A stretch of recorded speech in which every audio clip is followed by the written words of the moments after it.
Bismillahirrahmanirrahim.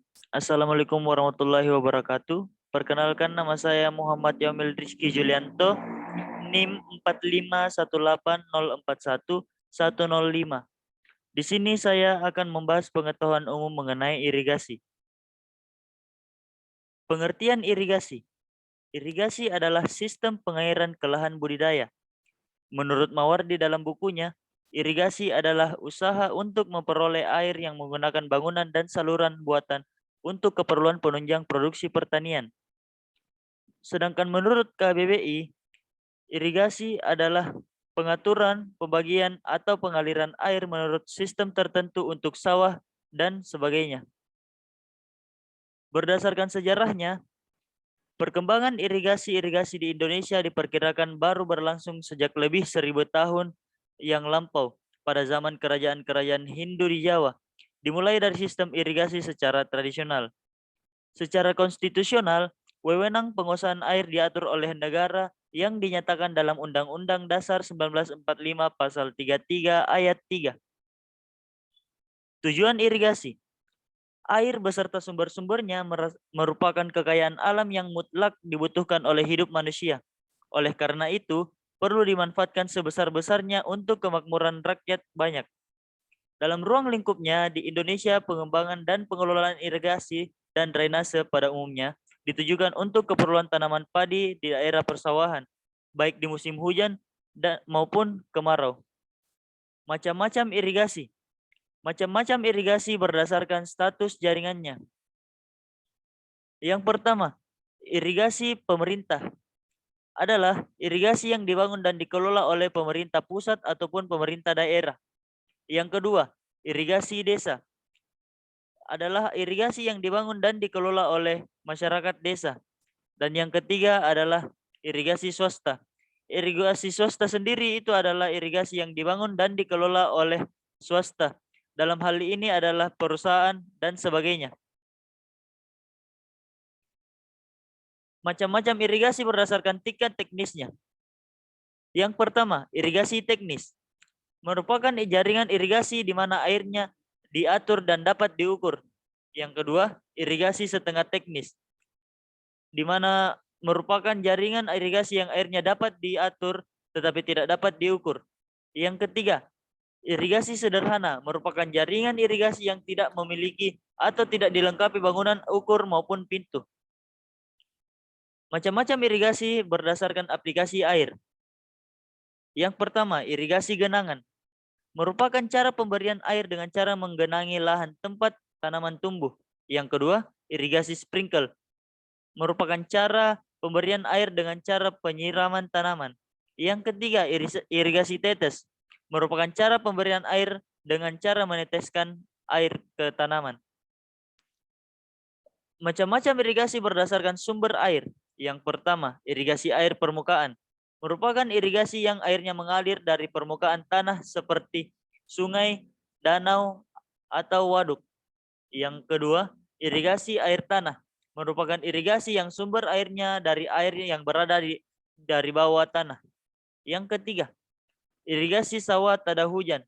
Merupakan air yang sumbernya berasal dari air hujan yang sengaja ditampung lama di pematang sawah untuk mengairi lahan yang membutuhkan air. Macam-macam irigasi berdasarkan teknis pemberian air. Yang pertama, gravitasi air. Merupakan sistem irigasi yang pengaliran air dan sumbernya ke lapangan menggunakan gravitasi.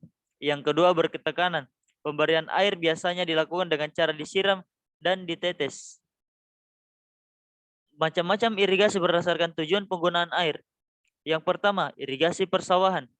Merupakan irigasi untuk memberi air ke sawah atau lahan lainnya. Yang kedua, irigasi tambak. Sistem irigasi yang mengaplikasikan air di sekitar perakaran tanaman.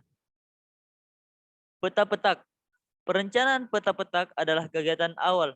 Perencanaan irigasi pada taraf perencanaan ini menunjukkan tata letak pendahuluan yang memperlihatkan atau menunjukkan yang pertama lokasi bangunan utama, yang kedua trase jaringan irigasi dan jaringan pembuang, yang ketiga batas-batas dan perkiraan luas petak jaringan irigasi dengan petak primer, petak sekunder, dan petak tersier serta daerah yang tidak bisa diairi.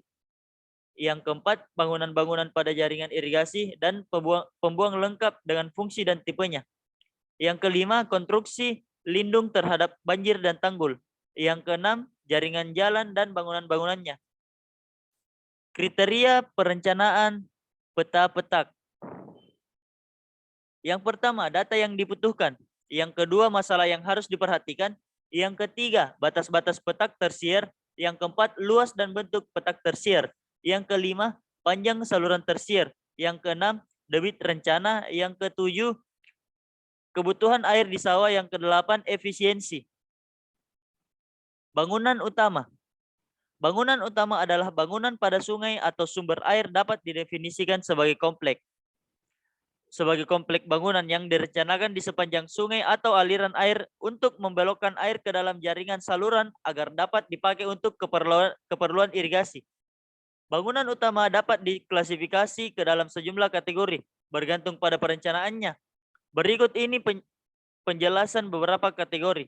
Yang pertama, bendung tetap dan bendung gerak.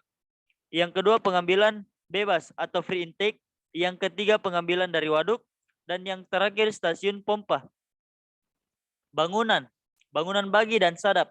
Bangunan bagi terletak di saluran primer dan sekunder pada suatu titik cabang dan berfungsi untuk membagi aliran antara dua saluran atau lebih.